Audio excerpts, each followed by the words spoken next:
सहारा ले लो, निरंतर नाम जप करो। जो जितना अधिक नाम जप करेगा उसे उतनी अधिक भागवतिक शक्ति प्राप्त होगी। ध्यान दीजिए, जो जितना अधिक नाम जप करेगा उसे उतनी ही अधिक भागवतिक शक्ति प्राप्त होगी। जितनी अधिक भागवतिक शक्ति प्राप्त होगी उतने अधिक निर्विकार होते जाओगे। बहुत पॉइंट की बात है।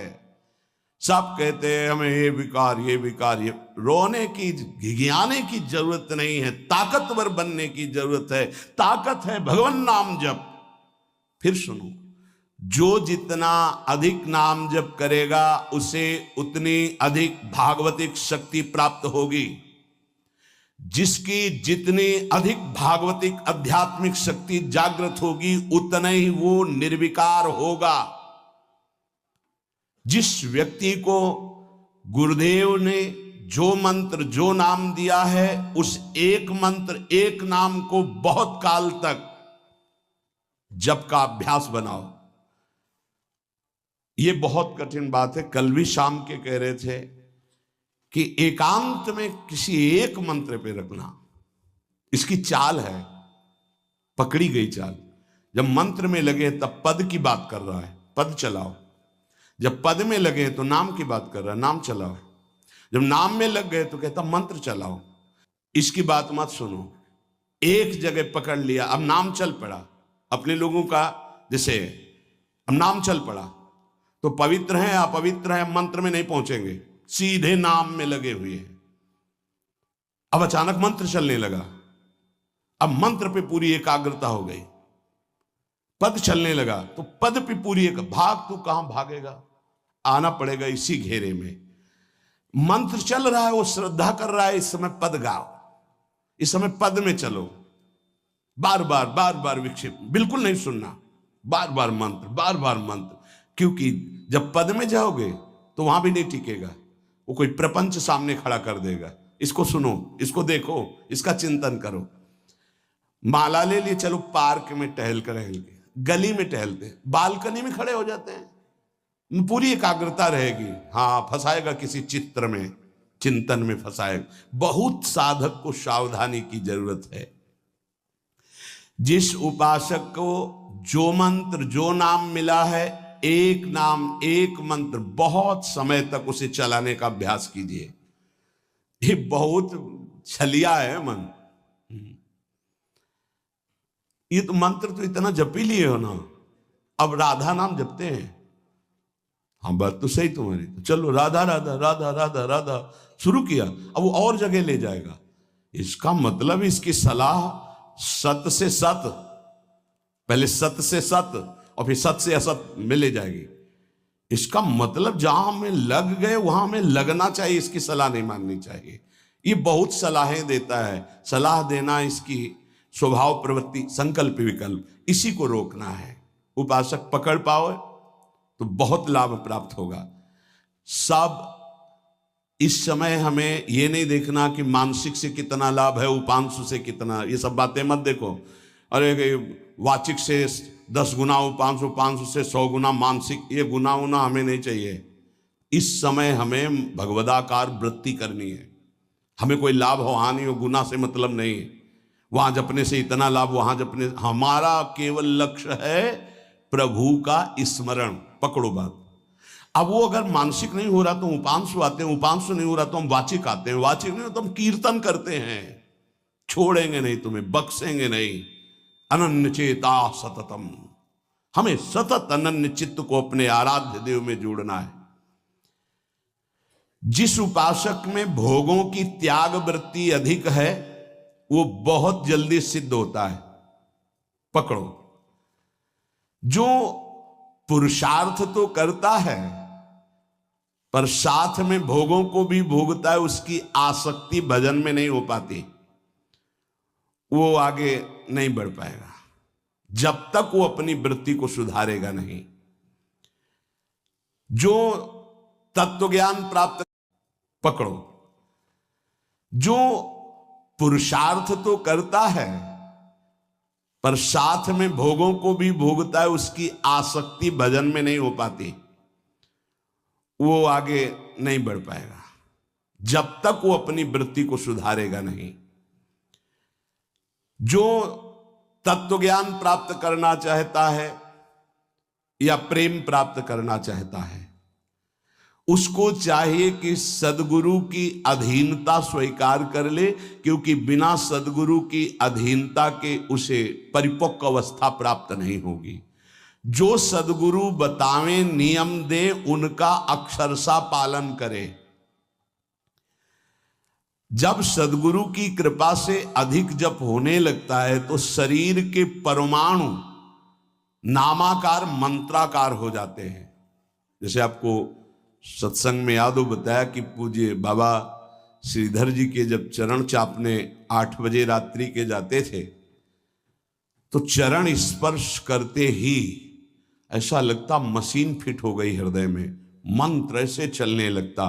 तो अधिक समय बाबा की समीपता में बिताने की कोशिश करते, पर वो जब एकदम भाव में डूब जाते तो अपने लोग छोड़ के चल देते थे, विक्षेप ना पहुंचे उनको। बड़ी उत्तम अवस्था पूज्य बाबा की, बड़ी उत्तम अवस्था। भजन और दैन्यता ये 2 जीवन में उनके बहुत जोर की थी। कहीं कोई किसी भी तरह का अभिमान नहीं, और दैन्यता की मूर्ति। और भजन के तो इतने भूखे कि रात दिन करने पर जो वैष्णव जाए उससे यही भिक्षा मांगते थे, राधा रानी से प्रार्थना कर दो कि थोड़ा भजन बन जाए। यहाँ थोड़ा भी भजन नहीं बनता, और हम कहते हैं भजनानंदी, और वो भजनानंदी और वो कह रहे हैं कि थोड़ा भजन बन जाए। क्या भजन से प्रीति है उनकी। अधिक जप करने से शरीर के परमाणु मंत्राकार नामाकार हो जाते हैं। बड़ा प्रभाव है महापुरुषों के स्पर्श का। जीवन भर के लिए बात समझ में आ गई कि महापुरुषों का शरीर पांच भौतिक नहीं होता, वो दिखाई देता है। भजन और लीला चिंतन के प्रभाव से दिव्य लीला में हो जाता है। अधिक जप करने से शरीर के परमाणु मंत्राकार हो जाते, नामाकार हो जाते। सच्ची हम जीते ही उनकी चरण रज से, उच्छिष्टामृत से, उनकी करुणा कृपा से ही हमारा जीवन है, चाहे परमार्थ में चाहे स्वार्थ में, गुरुदेव की कृपा से ही। नाम है, इसमें सूचि असुचि, पवित्रता पवित्रता, समय कुसमय, स्थान कुस्थान, इसका कोई विचार नहीं। लेकिन मंत्र में इसका विचार। मंत्र नहीं चला सकते कि शौचालय में बैठे मंत्र जप रहे हो, या आप लघु शंका करते हुए मंत्र जप रहे हो, या आप शौचालय लघु शंका से निवृत्त होकर पवित्र नहीं हुए, वही कपड़े जो शौच में वही आप नहीं, ऐसे नहीं, फिर आपकी बुद्धि विकारग्रस्त हो जाएगी। ये महापुरुषों के निर्णय है। जो नाम जप करता है, भगवान नाम कीर्तन करता है, तो उसमें निश्चित भाव जागरण होता है। पर हमारी प्रार्थना है, निवेदन है, पूज्य बाबा कह रहे, असलियत में जब तक तुम्हारे अंदर कोई भाव तुम्हें बेशुद्ध न कर दे तब तक कोई नाटक मत करना। अरे बड़े भावुक हैं भाई, ऐसे से ऐसा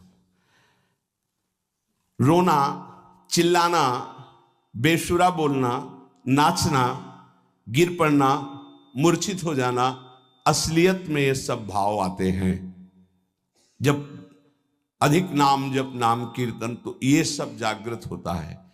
अगर ईमानदारी से जागृत नहीं है तो कोई इस भाव का नाटक न करे। बाबा कह रहे, नहीं तो दम्भ रोग लग जाएगा आपके भजन में और वो आपको पतित कर देगा। अत्यंत बड़े हुए भाव के आवेश में जब आपको स्मृति ना रहे तो दूसरी बात नहीं, आप कभी ऐसे भावों का प्रादुर्भाव दिखावा ना करें, नहीं तो दम्भ लग जाएगा।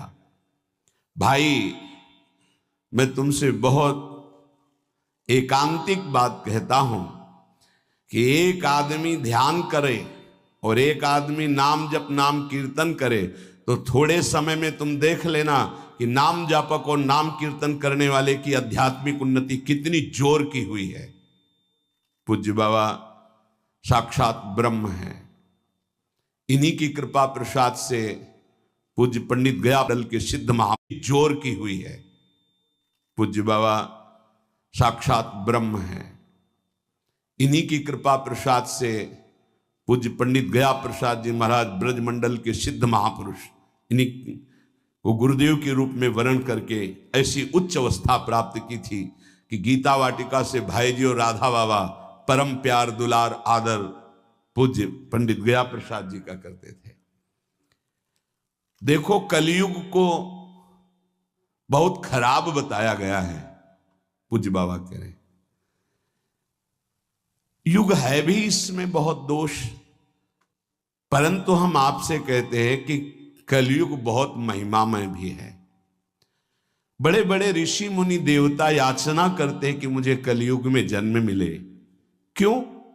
क्योंकि केवल नाम जप और नाम कीर्तन से इसमें वो पद प्राप्त होता है जो बड़ी बड़ी तपस्या यज्ञ ध्यान साधना से भी नहीं होता। ये बड़े अमृतमय वचन, इनको पकड़ो। सार बात नाम जप नाम कीर्तन गुण कीर्तन। देखो स्वयं भगवान ने कहा है यज्ञानाम जप यज्ञोस्मि, सब यज्ञों में श्रेष्ठ यज्ञ मैं हूं, जप यज्ञ।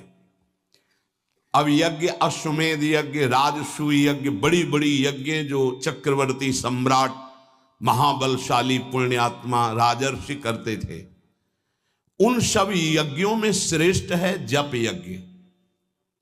देखो इस जप यज्ञ में ना तो शुद्ध घी की आवश्यकता है, इस जप यज्ञ में ना तो मंत्रवेत्ता ब्रह्म ऋषि की आवश्यकता है। यज्ञ में बड़ी जानकारी बड़ी व्यवस्थाएं सुव्यवस्थित करने पर ही फल मिलता था। जैसे यज्ञ करता कोई अंग भंग नहीं होना चाहिए, किसी भी अंग में किसी भी तरह की कोई कमी नहीं होनी चाहिए। अगर एक आंख काम नहीं करती तो तुम यज्ञ में सफलता प्राप्त नहीं कर सकते, बैठ नहीं सकते, यजमान नहीं बन सकते। कोई भी रोग, कुष्ठी रोग, विधुर, अविवाहित, कई तरह की शर्तें, फिर मंत्रवेत्ता ब्रह्म ऋषि का मिलना, फिर यज्ञ की सामग्री, फिर सम्यक रूप से निर्विघ्न यज्ञ हो जाए तब उसका फल, और वो भी